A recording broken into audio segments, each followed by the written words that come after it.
नमस्कार. आजच्या या भागात आपलं स्वागत आहे. आपण रोज इंटरनेट वापरतो, पण कधी विचार केलाय का की ही अब्जावधी पानं एकमेकांशी जोडलेली कशी असतात? आज आपण त्याच धाग्याबद्दल बोलणार आहोत जो संपूर्ण वेबला एकत्र बांधून ठेवतो. चला तर मग सुरू करूया. कल्पना करा, एक वेब पेज आहे, त्यावर सगळं काही आहे, उत्तम माहिती, सुंदर फोटो. पण जर ते एकटं असेल तर ते पूर्णपणे वेगळं पडतं. हे म्हणजे कसं की तुम्ही एका अशा खोलीत आहात जिला एकही दरवाजा नाही. आत तर आहात, पण बाहेरच्या जगाशी काही संबंधच नाही. तर मग प्रश्न हाच आहे, हे एकटं पडलेलं पान इंटरनेटच्या या अफाट विश्वाचा भाग बनतं तरी कसं? या एकाकीपणातून बाहेर पडून ते बाकीच्या पानांशी जोडलं कसं जातं? हाच आपल्या आजच्या चर्चेचा मुख्य मुद्दा आहे. याचं उत्तर आहे ना, ते एका खूप सोप्या पण जबरदस्त कल्पनेत दडले. आणि ही कल्पना समजायला सोपी व्हावी म्हणून आपण एक साधं रोजच्या आयुष्यातलं उदाहरण पाहूया, ज्यामुळे वेब कसं काम करतं हे अगदी स्पष्ट होईल.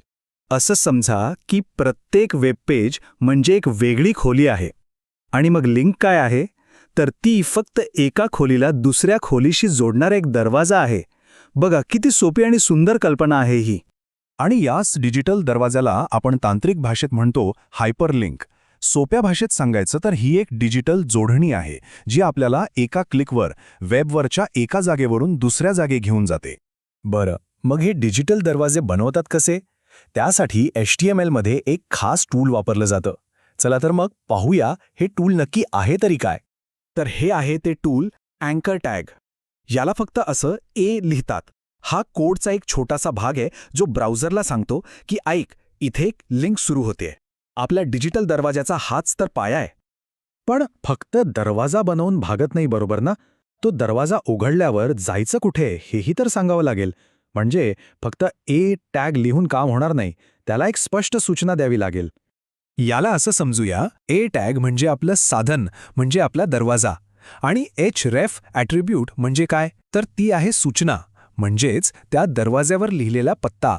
टॅग दरवाजा बनवतो आणि href त्याला सांगतो की कुठे उघडायचं. एकदम सोपं. चला आता हे सगळं प्रत्यक्ष करूनच बघूया. आपण आपली सगळ्यात पहिली हायपरलिंक तयार करूया, अगदी सुरुवातीपासून. एक एक पायरीने जाऊया. तयार? ठीक आहे. तर पहिली स्टेप, आपण ए लिहून लिंक्सची सुरुवात करू. दुसरी स्टेप, आपण href वापरून त्याचा पत्ता टाकू, समजा गुगलचा. तिसरी स्टेप, आपण ते शब्द टाकू ज्यावर क्लिक करायचंय, जसं की इथे क्लिक करा. आणि चौथी, सगळ्यात शेवटची स्टेप, ahref लिहून आपण लिंक पूर्ण करू. आणि हे बघा, या 4 सोप्या स्टेप्स एकत्र आल्या की आपला पूर्ण कोड तयार. ahrefनी सुरुवात, मध्ये क्लिक करायचं टेक्स्ट आणि arfनी शेवट. झालं. इतकं साधं आहे.